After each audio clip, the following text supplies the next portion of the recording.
참예수님, 다볼사이버 성경대학 여러분들, 오늘 집에서 33강 강의하도록 하겠습니다. 모세와 아론은 뗄래야 뗄 수 없는 거죠.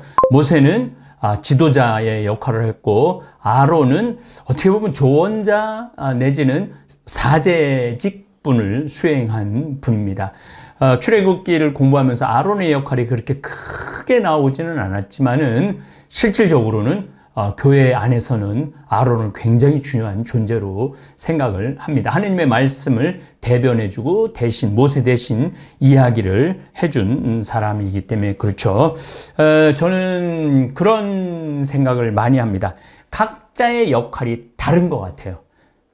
우리 신부들도 행정 업무를 잘하는 신부들이 있고, 성덕이 뛰어난 신부들이 있고, 또 어떤 조직력이라든지 뭘 조직해갖고 일을 만들어내는 역할을 잘하는 신부들이 있는 것 같아요. 그래서 네가 잘났느니 내가 잘났느니의 문제가 아니고 자기가 맡은 소명을 잘 해내느냐 안 해내느냐, 이게 중요한 것 같아요. 저는 서품 받을 때 하느님한테 두 가지 청을 드렸어요. 하나는 강론 잘하게 해달라는 거와 또 하나는 글 잘 쓰게 해달라는 거. 30년 전에 미린의 103위 기념성당에서 그 추운 날 엎드려갖고 기도하면서 두 가지를 청했는데 주시는 것 같아요.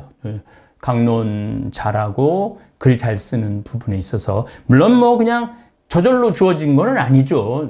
노력도 많이 하고 글쓰기에 관련된 책도 많이 사서 읽고, 강론도 억양도 액센트도 연습을 많이 했습니다. 그래서 지금 이렇게 다볼사이버 교우들하고 이렇게 행복하게 만날 수 있는 것 같습니다. 자, 아론. 주님께서 모세처럼 거룩한 아론을 들어 높이셨는데, 아론은 레위 지파에서 나온 그의 형제다. 주님께서는 아론과 영원한 계약을 맺으시고 그에게 백성의 사제직을 주셨다. 그분께서는 아론에게 복을 내리셔 품위 있게 하시고 그에게 영광스러운 예복을 입혀주셨다. 주님께서는 아론에게 호화로운 복장을 다 갖추어 주시고 권위의 표지들로 속옷과 겉옷, 에포스로 꾸미셨다. 이제 여러분들 출애굽기 공부한 분들은 다 이제 아실 거예요. 그분께서는 아론을 성류로 두르시고 그 둘레에 금방울을 많이 매달아 주시어 발걸음을 옮길 때마다 소리가 나 성전 안에 울려 들리게 하시고 당신 백성이 기억하게 하셨다. 자수가 금색과 보라색 자주식 실로 수놓은 거룩한 어깨거리와 판결의 가슴바지 우림과 툼빔도 입히셨다. 이미 우리 다 공부한 거예요. 사진으로도 다 봤을 겁니다. 이 가슴바지는 장인이 겹으로 누빈 진홍색 아마포에 보석공이 금판을 만들어 붙이고 그 금판 위에 인장을 새긴 값진 보석들을 박아 넣은 것이다. 12개의 판을 만들어 갖고 12개에다 보석을 넣었죠. 보석들은 이스라엘 지파수에 맞추었는데 그 이름을 새겨 상기시키기 위해서였다. 터번 위에 금관을 씌워주셨는데 거기에는 성별의 인장이 새겨져 있었다. 그 관은 자랑스럽고 명예로운 걸작품이며 사람들의 눈을 즐겁게 하는 장식이다. 아론 이전에 이렇게 아름다운 것들이 없었고 일찍이 어느 누구도 그런 것을 입어보지 못하였다. 그의 아들들과 그의 후손들만이 그것을 영구히 입게 되리라. 그의 제사는 날마다 2번씩 끊임없이 번제로 바쳐지리라. 모세가 그를 성별하고 그에게 성유를 부어주었다. 그것은 하늘이 존재하는 한 아론과 그의 후손에게 영원한 계약이 되었다. 주님께 예배를 드리고 동시에 사제직을 수행하며 주님의 이름으로 그분의 백성을 축복하기 위한 것이었다. 주님께서는 모든 생명체 가운데서 그를 선택하시어 당신께 제사를 바치고 백성의 죄를 보속하기 위하여 향과 향기로 기념제를 드리게 하셨다. 기름 고기의 내장을 살라서 하늘 위로 들어올 그 연기로 하늘에게 기념을 드리게 했죠. 주님께서는 그에게 당신의 계명을 맡기시고 심판의 계약에 대한 권위를 주셨다. 그가 야곱에게 계명을 가르치고 당신의 율법으로 이스라엘을 비추게 하시려는 것이었다. 그러자 이방인들이 그를 두고 음모를 꾸몄고 광야에서 그를 시기하였다. 그들은 분노와 증오에 사로잡힌 탓 다탄과 아비람 주변에 모인 자들과 코라의 동료들이었다. 주님께서 그것을 보시고 불쾌히 여기셨다. 그들은 타오르는 분노로 멸망하였다. 그들에게 기적을 일으키시어 당신 불길이 그들을 완전히 살라버리도록 하셨다. 주님께서는 아론에게 영광을 더해 주시고 그에게 상속의 땅을 주셨다. 그분에게는 아론에게 만물의 가장 좋은 몫을 주시고 핵곡식으로 만든 빵을 풍부하게 마련해 주셨다. 사실 아론과 그의 자손은 주님께서 주신 화제물을 먹는다.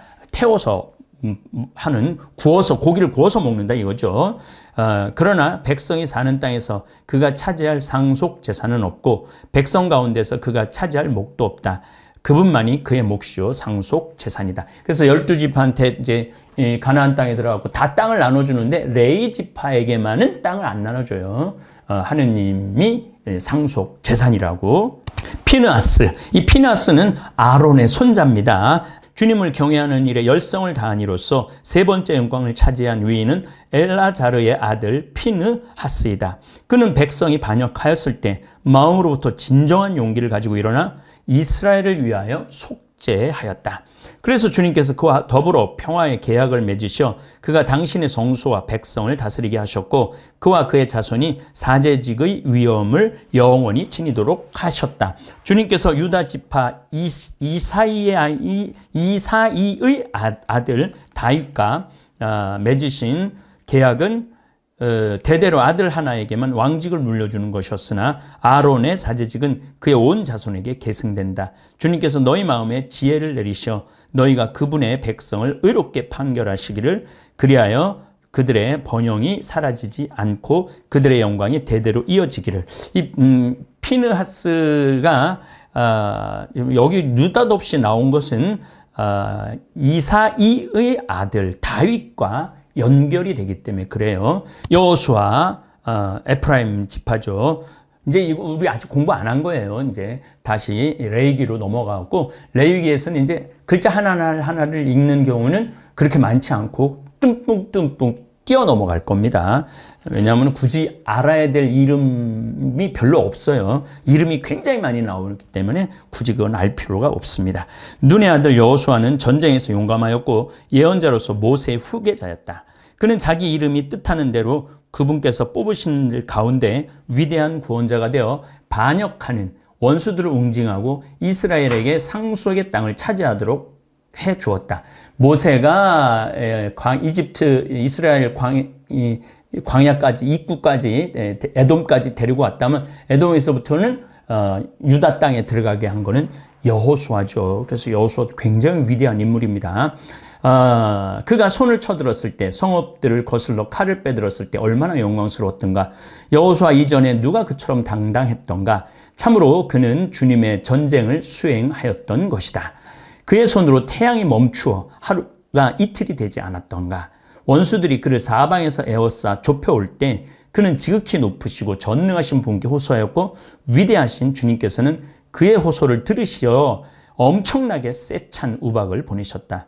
여호수아는 전쟁에서 다른 민족을 쳐내려가 산 비탈에서 적군들을 물리쳤다.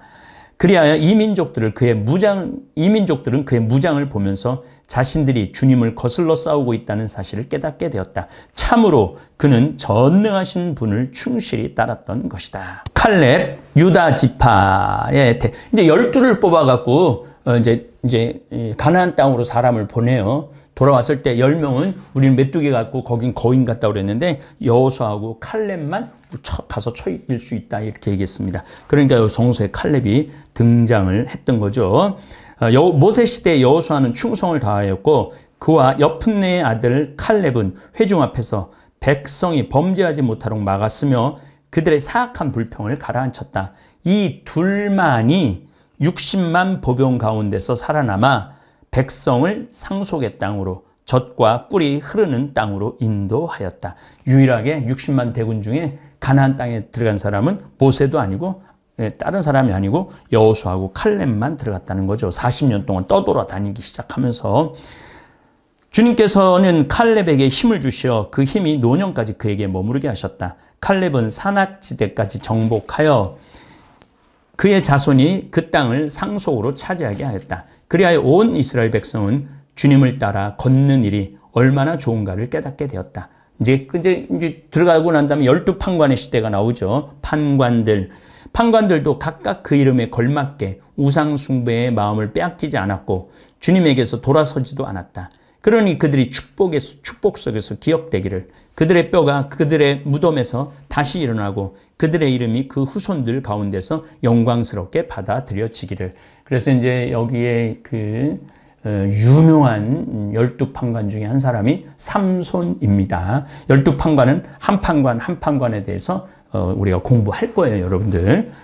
그래서 여러분들이 이제 저하고 이제 공부를 언제 마칠지를, 공부에는 끝이 없죠. 언제 마칠지는 모르지만은 여러분들이 이제 이제 미국에 대한 이해, 일본에 대한 이해, 중국에 대한 이해, 한국에 대한 이해, 번외 특강으로 아마 러시아에 대한 이해를, 원래는 러시아가 루스라고 불렀어요. 러시아 민족이.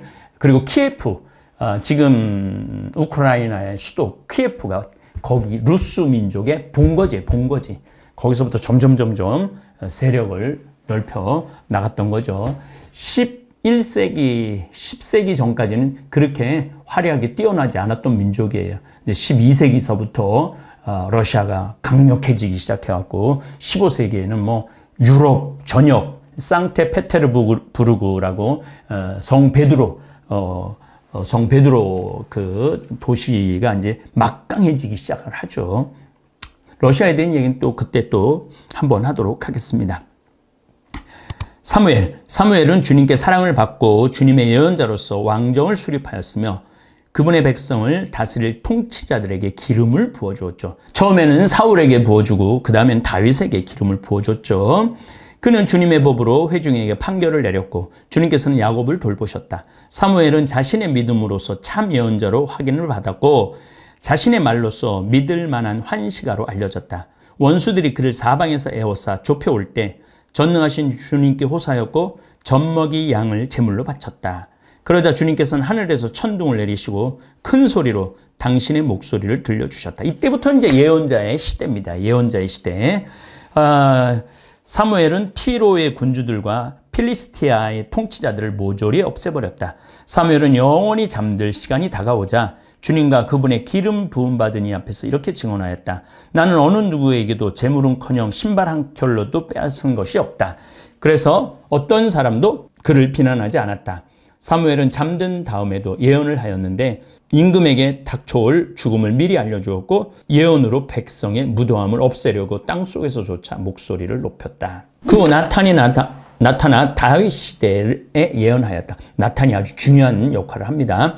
다윗, 친교 제물에서 국기름을 따로 떼어 놓듯 다윗도 이스라엘 사람들 가운데서 선택되었다. 다윗은 염소 새끼들과 놀듯 사자들과 놀고 양들 가운데 어린 양과 놀듯 곰과 놀았다. 이 다윗이 예수 그리스도의 전형이라는 거, 여러분들 예시가 이제 다윗이라는 인물을 통해서 예수 그리스도를 기대하게 되는 거죠. 그가 아직 소년이었을 때 거인을 죽여 백성의 수치를 씻어주지 않았더냐. 그의 손을 쳐들어 돌팔매로 골리앗의 교만을 꺾었다. 그가 지극히 높으신 주님께 호소하여 주님께서 그의 오른팔에 힘을 주셨던 것이다. 이렇게 다윗은 싸움에 능한 장수를 쓰러뜨려 백성의 사기를 높일 수 있었다. 그리하여 사람들은 10,000명을 물리친 다윗을 칭송하였고 그가 영어로운 왕관을 쓰게 되었을 때 주님의 복을 받은 그를 찬미하였다. 사실 그는 에워싼 원수들을 물리쳤고 팔레스티나가 여기서 나옵니다. 필리스티아 군대를 없애버렸으며 오늘까지 그들이 힘을 쓰지 못하게 하였다. 그는 모든 일을 하면서 거룩하고 지극히 높으신 분께 영광의 말씀으로 찬미를 드렸다.